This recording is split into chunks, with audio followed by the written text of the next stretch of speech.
All right, y'all. Coach, aka Coach Kyle L is going to weigh in on the same day weigh-in topic right quick.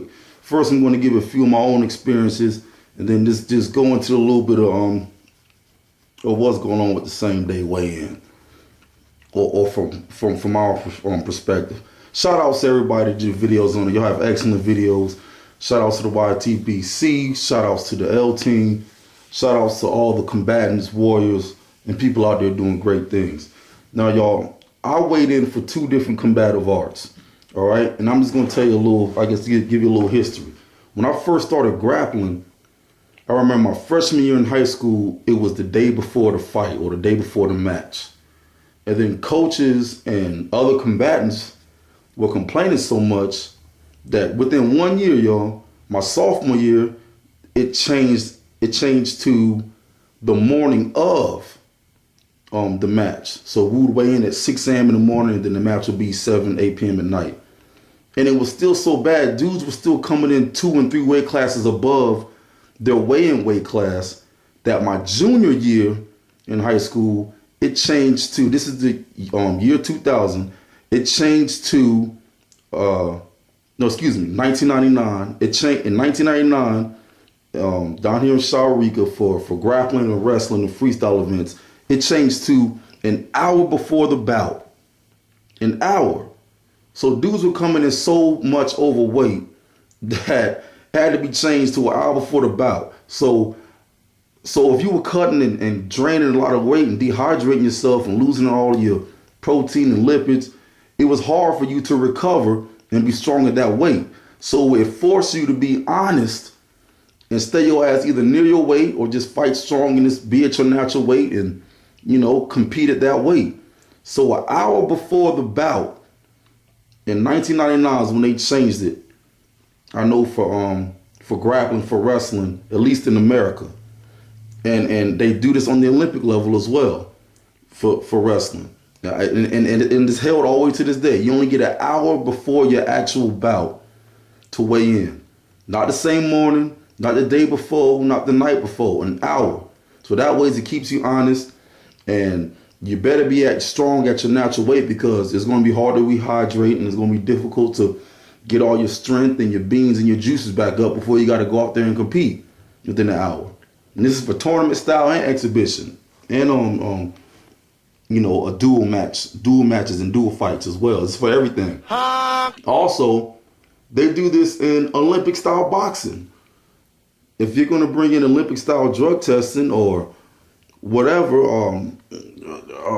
however you score the point system, I know it's different in the amateurs. The gloves got the little circles at the end, so you can easily see the hits. They got the headgear.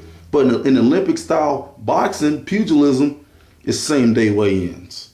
Go ahead and look it up, double check. Also, another combative sport that has same day weigh-ins is Muay Thai.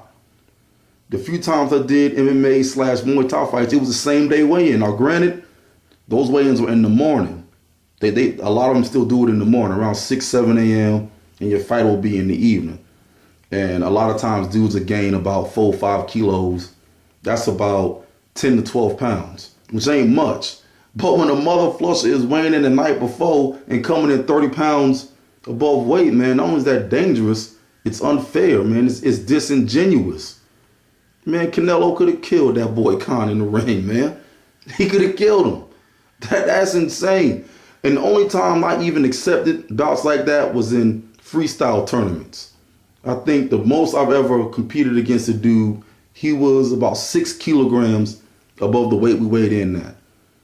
And since there was like, look, either both y'all can have a gold if you decide to forfeit, I said, man, fuck it, man. I feel like I got to compete in the championship match to earn my gold. So we wound up going against each other. And, man, that weight is, man, not just striking, but when you grappling and tussling and trying to flip somebody, man, that's a humongous difference. Shit, I shouldn't even cut weight to train. But anyway, I wound up winning the match. It was a tight match, but the dude had 12, 13 pounds on me, man. Great day. And now I see how the heavyweights feel. Well, I know how the heavyweights feel. But everybody already understands, man. As long as you over 175 pounds, it's on like neck bone.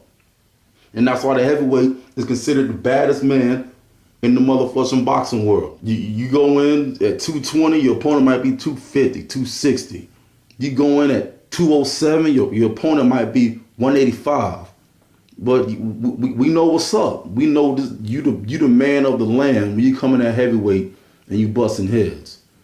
So, if y'all can remember the lockouts during baseball, I think the Cleveland Indians had just won back in '95, or was it '94 World Series? Because I remember everybody was sad down here because they beat the Atlanta Braves. But y'all, when you do lockouts, that gets shit done. And lockouts usually don't last more than a season or two. If y'all can remember the recent basketball, the NBA lockout, remember they only did the lockout for about halfway through the season. They was like, okay, man, we're gonna make these changes and we gotta get these dudes back on the court. We gotta get these people back in the seats. This is killing our pockets. What if boxing fans? What if we did a lockout?